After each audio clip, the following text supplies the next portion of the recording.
Good evening and welcome back to Mystic Matters. We are the Greater Mystic Chamber of Commerce. Good evening, Tricia Walsh. Good evening, Suzette. Well, our second show here at this new studio. I just can't get over it. It smells so new. I know, we're breaking it in. We Slowly are but surely, breaking it we are in. breaking in the new studio. So we've got a little bit going on and we're gearing up for summer, the chamber. As always, the summer comes and that is the busiest time for us. Yes. So we're always looking for volunteers that would be willing to help out with the Mystic Outdoor Art Festival, which is August 9th and 10th this year, 57th annual art festival. Has it been 57 years? Yes, since before you were born. Before. Not that much before I was born. Let's put it this way. I was out of diapers. But 57 years. Isn't that fantastic, Tricia? And it lines our streets of Mystic. Very proud of that event. Exactly. Very, very proud of that And we're event. always looking for new people to come in and help out with a variety of jobs. And you can contact us at the chamber at 860-572-9578. And we're happy to take volunteers. And I got to tell you, we have a great volunteer party. Oh, we do. Oh, we do. So it is worth it. It's worth a free T-shirt. It's worth a volunteer party. I mean, so just if you want to be hanging out with the chamber and with all your friends in downtown Mystic, you got to volunteer. And you'll see us all there as well, hanging out too, and working. Yeah. But anyway, so we've got a great guest on this evening. We do. We have very interesting. We have Greg Powell. Welcome, Greg. Thank you very much for having me. Reforest the Tropics. And tell us a little bit, I think we should start out with, what is Reforest the Tropics? Yes, so Reforest the Tropics is a local 501c3 nonprofit organization. We're based in Mystic on Cottrell Street, and we work to convert cattle pasture to new farm forests in Costa Rica for the purpose of long-term carbon sequestration. Now, you understood that, right? Tricia? Yeah, okay. I know you did. I did. I was going to say, can you explain to us, in your position, how you do that? Sure, absolutely. And in Costa Rica. Yes, that's one of the perks of the job. So what we're trying to do, this is a climate change initiative. So we look for businesses and individuals to offset the emissions that they have, predominantly carbon emissions, by planting trees in the tropics. The reason why we plant in the tropics is because trees grow at least 10 times faster in that region as opposed to temperate zone forests. So when we plant in the tropics, within a few years, we have a full forest cover that is actively sequestering carbon for the purpose of offsetting people's emissions. So how does a small, in terms of businesses and the offset, for instance, Simply Majestic, Suzette has the jewelry store here, about how much carbon is she using that she would need to equal it? I'm glad you asked that. That's actually a great. I knew Tricia understood this. That is actually the first step of our process when we work with businesses of any size. So we have a basic form we call our CO2 inventory that we work with businesses to calculate their annual emissions. Once we do that, we can figure out exactly how many acres that we need to plant in order to offset those emissions. For a small business, it's a retail business, you would expect somewhere in the range of maybe 200 metric tons of carbon dioxide per year. Sounds like an awful lot. It does. Break that down for us, though. That sounds like... What would she be using that's making... It depends. I'm not familiar with that particular shop, but certainly electricity, any heating that you have. Okay, that's what... Any travel, if you have distribution or just employee travel, we would consider that as well as part of the calculations. Okay. So where do you get the money from? Sure. So we do target businesses, again, of any size. We are entirely privately funded. And what we do is we try to educate businesses that not only is this something that's good for the planet, really, the environment, but also good for their businesses. So I can give you an example of that. Our largest owner, the Superior Nut Company, based in Cambridge, Massachusetts, has recently achieved a very unique milestone of 100% carbon neutrality, strictly by planting forests in the tropics. This is the only business that we know of that's accomplished this feat. Now, as a result, and they promote this achievement on their product and on their website. And as a result, they've informed us that they've enjoyed record sales in the past few years. They've also received some fairly significant awards from Unilever, from Walmart, from the EPA. So they are recognizing that their investment in tropical forestry has actually been good for their business as well. We have found that the public is very eager to see more action on climate change. There was a study done by Stanford University recently that demonstrated that within Connecticut alone, 83% of the population believes in man-made climate change, and of that, 80% wants the government to step in and do something about this. Now, we can take that part out of it, sort of what eliminate part, the government? The government involvement, which can be a tricky political issue. Right. And have this be entirely privately funded by businesses that are looking to take advantage of the powerful marketing message of 100% carbon neutrality, 50% carbon neutrality, whatever the case may be.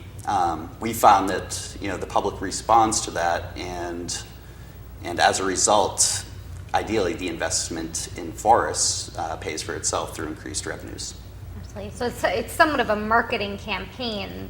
So you're doing good, people see you doing good, and they want to support you for doing that.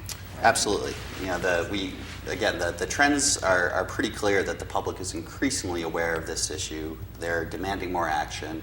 We feel that in the future we'll probably see more regulation from government. Well, as you grow, regulations have to be, unfortunately, and it's with any type of business or nonprofit. Well, I think I'm talking about society at large, where businesses are going to be required to address their emissions. So, again, we're encouraging businesses to stay ahead of the curve, to take advantage of the positive PR that can result from this, and to do something very beneficial for the planet. So how many acres have you actually preserved here?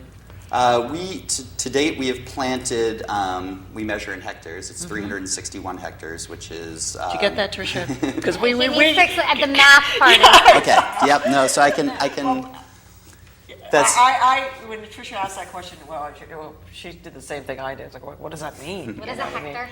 Right. So a hectare is 100 meters by 100 meters. So if you think of a football field, it's 100 yards, which is pretty equivalent. So the length of a football field squared would be 1 hectare. Okay. And you've done how many of those? 361. Wow. So Reforested Tropics has started out and has survived for many years as an applied research organization. We were established by our director, who's still working daily, in order to conduct forestry research for the purpose of carbon sequestration. He was actually invited by the EPA under the Clinton administration to submit a proposal for just that. The proposal was accepted by the United Nations. It's been formally approved by the EPA and the Costa Rican government. And through the research that Dr. Barris has conducted, he eventually came to the point where he realized he had a very strong model that could make a meaningful impact on the entire climate change equation. So, in turn, I was hired, thankfully. And thank God for a growing exactly. business, right? And the idea is we now want to get our message out to businesses, saying that this works. This works for you. This works for the planet, and it's really necessary.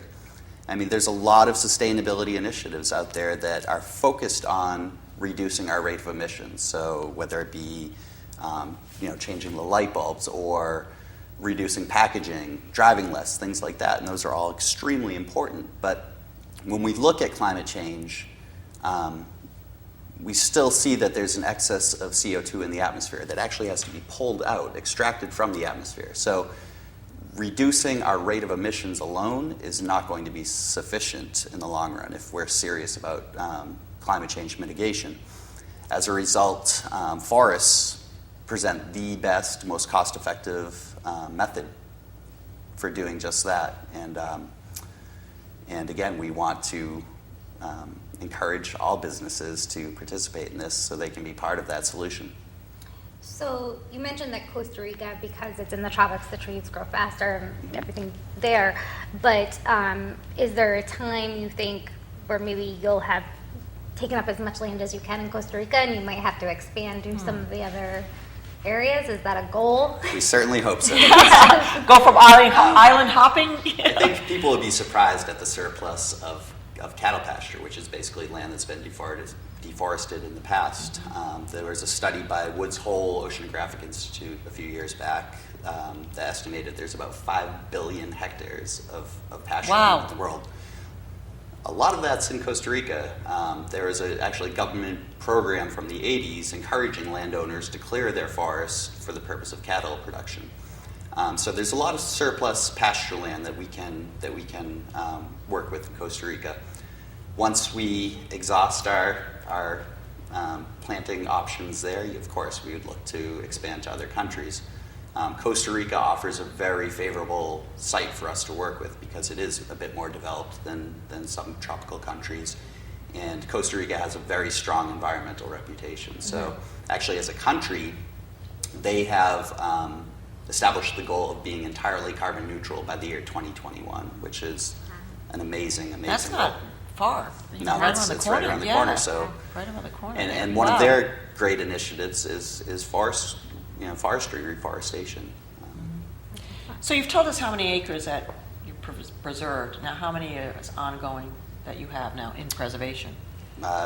361. Oh, okay. So it's a whole total Yes, we look at this ongoing process, I guess. Absolutely. Okay. And I think that's the beauty of our model and what sets us apart is we look at our plantations, our forest plantations, as permanent. I think that's one of the issues. So it's a retention thing, constant. We manage our forests throughout. We've never run into a point where we've stopped managing them. And we do that. We control grasses and vines and things like that to make sure, and ants, it can be a big problem, to make sure that the forests remain healthy and able to sequester carbon. I think one of the issues that has hampered reforestation in the past is people have planted a whole bunch of trees and walked away and sort of hoped for the best. That always doesn't work out. In many cases it does, Right. but so we take a very holistic approach where we make sure that we have a biologically sustainable and diverse forest that can support all forms of wildlife, that's beautiful to look at and walk in, and is doing its job in collecting carbon. Most important to our model, however, is the social and economic attention that we pay to our landowning partners in the tropics. So another issue that has hampered reforestation is when private land is forested, 10 years down the road maybe, the landowner decides they want to do something else with their land because the forest doesn't really generate income for them. So what we've tried to do, and what we are doing, is turning forestry into another type of agricultural production. We allow our partnering landowners to actually gain an income from their forests, which is competitive and we hope outcompetes the value of the cattle pasture that we reforest. How do you gain an income from a forest? So Trying to figure this all out. This is very interesting, Greg. yes, it's actually a revolutionary aspect of our model that really should be credited to our director, Dr. Barris, where he there's a couple different ways where landowners gain an income. At the outset, we provide a $2,000 grant. So this covers the establishment costs as well as some of the management costs in the early years of the forest. Beyond that, we pay another $2,000 for the capture of the carbon in that forest. So we pay $5 per metric ton that the forest sequesters. We expect our forest to sequester about 40 metric tons per year. So doing the math, that works out to about $200 per hectare per year for the landowner. When we compare this to cattle farming, a well-run cattle ranch gains anywhere between $400 and $500 per hectare per year. So we're a little bit lower than that, but the real gains come a bit later. In order for the forest to remain productive and to continue sequestering carbon over the long term, we need to do periodic thinnings. So removing some of the trees as they get closer and really start to compete and become stressed, we thin lightly to give them more room to grow thicker and produce or sequester more carbon. So these thinnings are necessary for the production of the forest, but also we have logs. And we give those logs to the landowner for sale on the market. And when we add the carbon payments, the establishment grant, and the sale of logs on the market, we estimate that a landowner can make anywhere between $700 to $1,000 per hectare per year. So we're almost doubling what they can gain through cattle ranching. Is it sort of changing the mindset, though, of the farmers, too? I mean, when they've done cattle ranching for so many years. Yes. I mean, that's got to be difficult, too, because in the island thinking, in their thinking. Absolutely. In some ways, it can be. So we've also addressed that issue, where we work very closely with our partners down there. Our local forester in Costa Rica does not go more than a week without visiting a new farm. He trains the staff on how to manage the forests. We train the owner of the farm to make sure he or she understands everything that they need to do to maintain a healthy forest. So that engagement and very close engagement with our partners is another unique and important part of our model. We don't want anybody to feel like they're on an island. And when they need support, they certainly have it from Reforest the Tropics. So are the majority, I would assume then, your employees are in Costa Rica? We run a pretty lean operation right now. There's 3 of us in the office in Mystic. We have a full-time forester in Costa Rica. We have an accountant in Costa Rica, and then we contract additional help as needed. So, for instance, when we're doing our seed collecting to stock the nurseries, we'll hire people for the short term. Is there a particular time, season when planting is better? In Costa Rica, where we plant, most of the year is suitable for planting. The reason why... Because there is a real rainy season, too. Exactly. Okay. That's a great point that you brought up, because not only is there a real rainy season, most importantly, there's a very short dry season where we plant. We focus on what we call the humid tropics, and that is defined by having a dry season of about 3 months or less, 2.5 months in the case of where we plant. Why that is important is when you plant in the humid tropics, it never really gets dry enough where you have to worry about forest fires. This is another issue that's plagued reforestation efforts in the past. Is you work for years growing these trees and they can be wiped out in an instant. With our model, that's not a risk that we face because of the land that we target for planting. Okay. And you had mentioned earlier that one of the bigger organizations you work with is out of Massachusetts. So you're based in Mystic. How far do you go? Do you go across the entire country, or? Ideally, yes. We, again, as a small organization, we do tend to focus more in the region, with who we target for participation in our program. But we have, through various channels, come into contact with others, and anybody can plant with us, really. And what is your annual budget? What are we talking here? Again, as a lean operation, we have an annual budget of $250,000 right now. I'd mentioned that I was recently hired to promote this program and to educate the business world on how effective it can be for them. So we do expect that budget to grow in the near future as we get more projects. And what is your background in? Are you in a science background or? Because this is all foreign Sales and science. so we were just wondering, how do you get into?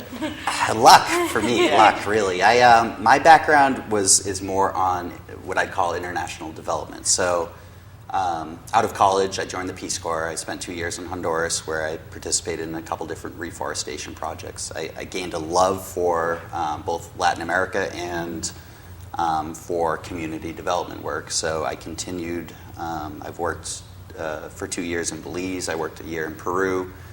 Once I got homesick, I came home and worked for AmeriCorps on an environmental program. And most recently, I was managing about $30 million in grants for Partners in Health, which is an international health nonprofit.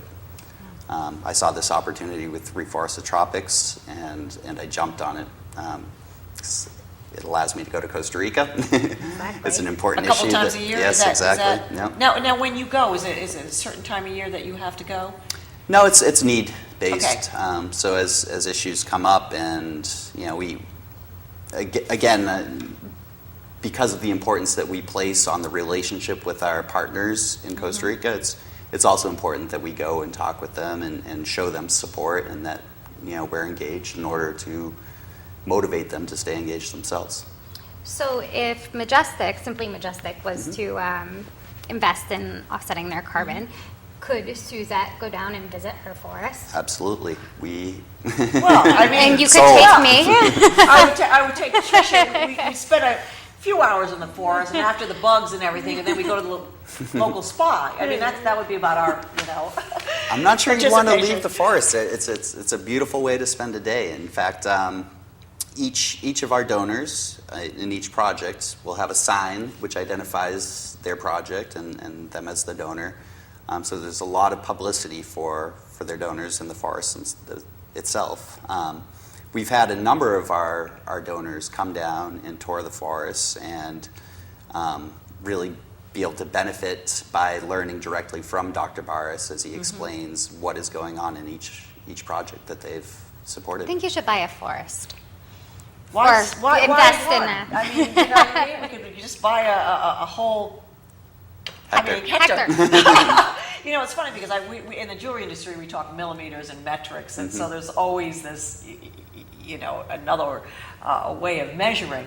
But it was a good question when he even said hectare. I said that's the first time I've heard of that. Not the first time I've heard of it. It was how you measure it. So if a business wanted to get involved, how would they get in contact with you? Like you said, this is a good venue, Mystic Matters, and of course through the Greater Mystic Chamber of Commerce. But how would they get a hold of you? Well, first they can visit our website, which is reforestthetropics.org. My email is gpowell@reforestthetropics.org, all in one word. Okay. And you're located right in the heart of Mystic. Mystic River Park. We are easy to find, so we'd be happy to speak with any interested business. Okay. That's really great. Well, like I was saying to Tricia when we got the email a couple of days ago, I said, wow, this is an interesting model / concept, but again, something that if a business wants to participate, I think long-term down the road is very rewarding. I would agree with that. I mean, yes. I think that's kind of saying it in a nutshell. How'd you like that? One of the biggest participating companies. So, Greg, do you have a telephone number or anything too? Because yes, I can be reached at 860-572-8199. And again, my email is gpowell@reforestthetropics.org. And all of that information is also available on our website at mysticchamber.org. You can search for Reforest the Tropics and find all of Greg's information as well. Well, Greg, thank you very much for coming on and educating Tricia and I, because this is very, very, it's a different type of organization, and I'm happy that you were on the show this evening. Thank you so much. Thank and you come for back having and me. see us again. Absolutely. Well, Tricia, getting used to our new studio once again. Thank you and congratulate Frank Ficini. And we are the Greater Mystic Chamber of Commerce. We are. Have a great evening.